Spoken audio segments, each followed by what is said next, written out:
ಮ್ಯಾಟ್ರಿಮೋನಿಯಲ್ಲಿ ನೋಡಿದ್ರೆ ಚೆನ್ನಾಗಿರುತ್ತೆ ನಿತ್ಯ. ಏನೋಪ್ಪ, ನನಗೆ ಅವುಗಳ ಬಗ್ಗೆ ನಂಬಿಕೆನೇ ಸಾಕಾಗಲ್ಲ. ಅದೇನೋ ನಿಜ, ಯಾರನ್ನೂ ನಂಬಕ್ಕಾಗಲ್ಲ. ಅದೇನೋ AI ಅಂತ ಮಾಡಿಬಿಟ್ಟು ಮುಖಕ್ಕೆ ಸುಣ್ಣ ಬಣ್ಣ ಬಳಿದು ಒಳ್ಳೆ ಹೀರೋ ತರ ಕಾಣ್ತಾರೆ. ಎದುರಿಗೆ ಬಂದ್ರೆ ಭಯ ಆಗತ್ತೆ. ಹೌದತ್ತೆ, ಎದುರಿಗೆ ಬಂದ್ರೆ ಅವರೇನ ಇವರು ಅಂತ ಅನ್ಸ್ಬಿಡುತ್ತೆ. ಅದಕ್ಕಿಂತ ಈ ಮ್ಯಾರೇಜ್ ಬ್ರೋಕರ್ಸ್ ಇರ್ತಾರಲ್ಲ, ಅವರು ನೋಡಿದ್ರೆ ಒಳ್ಳೆಯದು. ಅವರು 101 ಸುಳ್ಳು ಹೇಳಿದ್ರು ಹುಡುಗನ ಎದುರಿಗೆ ನೋಡಿರ್ತಾರೆ. ಅದಕ್ಕಿಂತ ಬೆಟರ್ ಅಂದ್ರೆ ನಮ್ಮ ರಿಲೇಟಿವ್ಸ್ ಅಲ್ಲಿ ಅಥವಾ ನಮ್ಮ ಫ್ರೆಂಡ್ ಸರ್ಕಲ್ ಅಲ್ಲಿ ಯಾರಾದ್ರೂ ಇದಾರ ಅಂತ ಹುಡ್ಕೋಣ. ಇಲ್ಲ ನಿತ್ಯ, ಅವಳು ಹೇಗಿದ್ರು ಡಾಕ್ಟರ್ ಅಲ್ವಾ, ಡಾಕ್ಟರ್ ಹುಡುಗನ್ನೇ ಹುಡುಕ್ಬೇಕು. ನನಗೇನೋ ಇಂಥದ್ದೇ ಜಾಬಲ್ಲಿ ಇರಬೇಕು, ಪರ್ಟಿಕ್ಯುಲರ್ ಸ್ಯಾಲ್ರಿ ಬರಬೇಕು ಅಂತೆಲ್ಲ ಹುಡ್ಕೋದು ಬೇಡ ಅಂತ ಅನ್ಸುತ್ತೆ. ಜೀವನ ಪೂರ್ತಿ ಜೊತೆಗಿರ್ತಾರೆ ಅಂದಮೇಲೆ ನಾ ಮಾಡೋ ಕೆಲಸಕ್ಕಿಂತ ಹೊಂದ್ಕೊಂಡು ಹೋಗೋದು ಮುಖ್ಯ ಆಗುತ್ತಲ್ವಾ? ಪರವಾಗಿಲ್ಲ ನಿತ್ಯ, ವೆರಿ ಗುಡ್.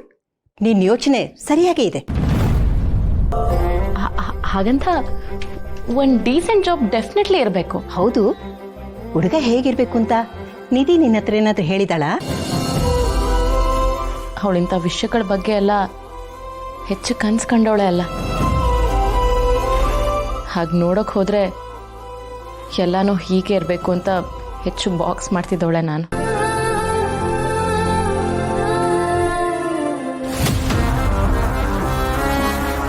ಏನು ಡಿಸ್ಕಷನ್ ಜೋರ ನಡೀತಾ ಇದೆ?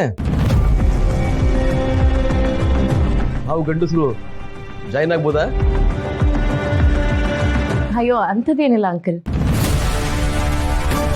ಹೀಗೆ ಹುಡುಗನ ಹುಡುಕಿ ಮದುವೆ ಮಾಡೋದ್ರ ಬಗ್ಗೆ ಮಾತಾಡ್ತಾ ಇದ್ವಿ ಅಷ್ಟೆ.